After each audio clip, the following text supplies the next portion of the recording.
UFC Vegas 104 Saturday in Las Vegas over at the still under construction Apex. I don't know if I can put up with going over there too much more with all that construction going on. In the main event is a rematch of a bout in 2023. Marvin Vettori, the 8th ranked middleweight in the world, against number 12. My guest right now, Roman Dolidze. Roman, how are you, my friend? Thank you very much. Feeling good. Everything is going good. I'm glad to hear that. I got to start with this. 2024 was a big year. You were 2-0 in 2024. But for fighters from Georgia, two of your compatriots won world championships, Merab Dvalishvili and Ilia Topuria. You got to tell me you're going to follow suit here in 2025 soon. Yes. I think it was a big year for Georgia, and people are like crazy about it now back home. And everybody expect now another champion, and they can't take less. You know, Yeah. that's you need to be on that level where they are expecting you to be. What is it like? Like, do you hear from the fans back home? I saw the video when Merab went back to Georgia as the champion. I think it was a soccer stadium, and the people were crazy. I really could not believe what I was seeing.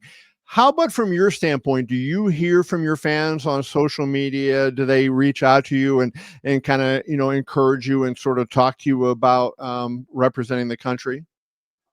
Yes, MMA, UFC is very big now in Georgia, and we have a lot of attention. For some people, it's a little bit more pressure because you can't go nowhere without somebody will know you.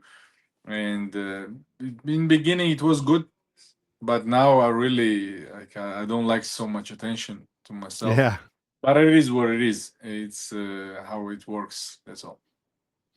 If you get a win over number 8 Marvin Vettori, you're going to get a lot more attention. That'll put you on a 3-fight winning streak, and you will have reversed fight from 2023.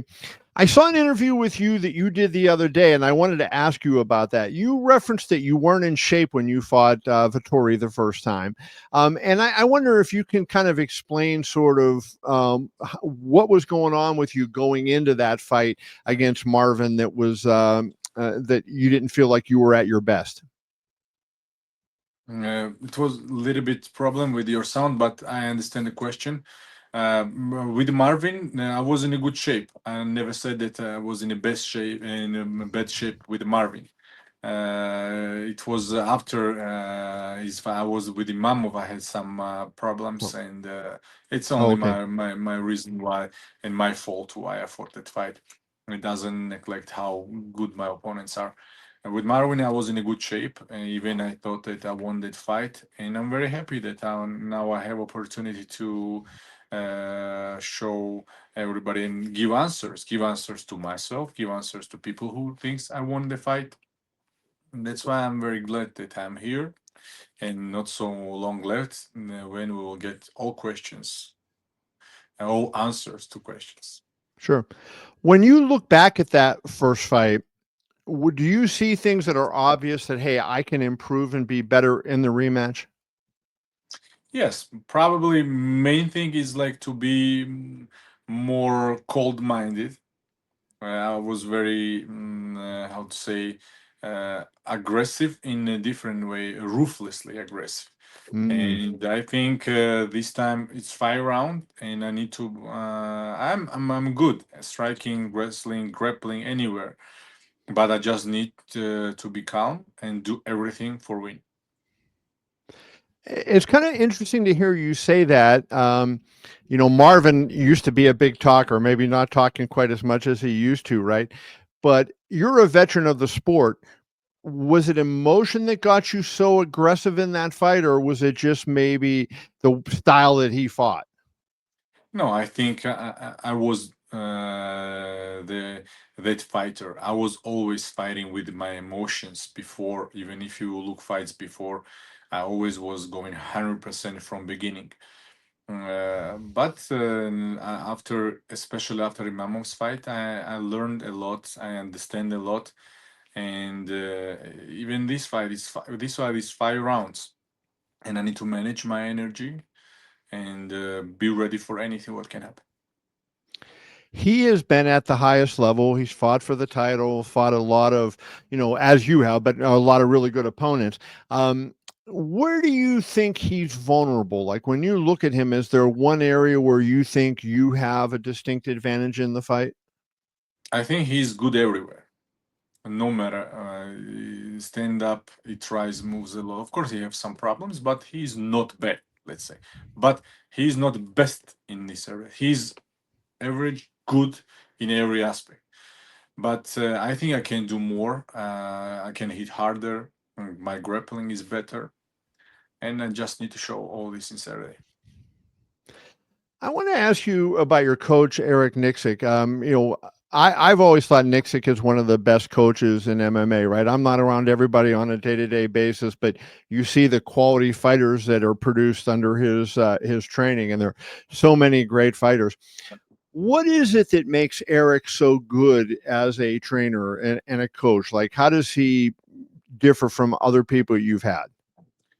I think Eric have experience. As you mentioned, he was in the corner with a lot of good fighters, a lot of high level fights, titles, title shots, and everywhere. That's experience gives him this knowledge what can help every other fighter. And also very important thing is from about our gym that a lot of good guys train there, and we have opportunity to share this knowledge with each other. And this everything can combine, of course, makes him one of the best coaches. So, is there an atmosphere, like a really a team atmosphere at Xtreme Couture? Like, do you feel like like for instance, Sean Strickland's fighting for the title, or you invested in helping him, and is he now invested in helping you? That type of thing. Yes, we try to help each other. Always, something sometime happens, but it's still we are not dancing. It's like fighting business, and yes, and we just need to be more careful. Especially sometimes it's about me also because, Right. as I mentioned, sometimes I'm fighting and even sparring with emotions. But this time I try to be better, and definitely a lot of guys help me from the gym. I don't want to take out only one person from there because Right. everybody is very good Yeah, I understand. teammates and sparring partners. Sometimes I use one guy. We work together for wrestling. The other guy is better in grappling. Other guy is better in striking. That's why it depends what we are working on. And that's why I'm very glad that I'm in this team, and team is amazing. I wanted to run this past you because Dana White has made a point in the past. He's talked about he thinks MMA training should be more like boxing, where you go into a camp and this camp is all about Roman, and everybody that's brought in is to help Roman, and it's not a team aspect so much. But in MMA, you see, Xtreme Couture and American Top Team and all these different teams that have a lot of fighters, and it's all MMA is focused around team. What do you think when you look at the pluses and minuses of both ways of doing it? Training like, pro boxers do, where the camp is set up for them, versus training the way you guys do in MMA now. What are the pluses and minuses of that? I think for every fighter is always different. For somebody, it's important to train alone, like said, with a small team. For somebody like me, I like different sparring partners, high level sparring partners, and I like structure exactly how we and what we have in extreme. I like a lot of live work. I don't like doing too much technique, and it depends how somebody prefers they want them training to go. For me, I'm in the best place, and I like everything what's going on there. I want to ask you before I let you go. I was in Utah for UFC 307, and you had a win over Kevin Holland. The fight was stopped Kevin got an injury, unfortunately, and the corner stopped the fight. There was rumors we're sitting at ringside that something was going on in the back between you and Kevin Holland. What happened? And like, what can you fill us in on sort of what went on that night? First of all, I'm the man, and I was raised like that. If something happened, it will keep in me, but definitely somebody will answer for words or anything what's happened. But I will not speak about it. Okay, fair enough. Understood. Let's wrap with this. What is your plan for this year? So you're ranked number 12. I would assume if you beat Vettori, you're in the top 10.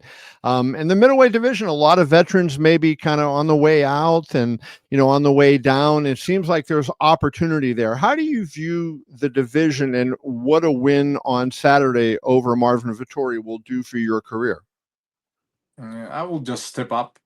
Every fight I try to go up, and this fight definitely will give me a step up. I will take his spot, number 8. And after this, I definitely want to get somebody from top 5.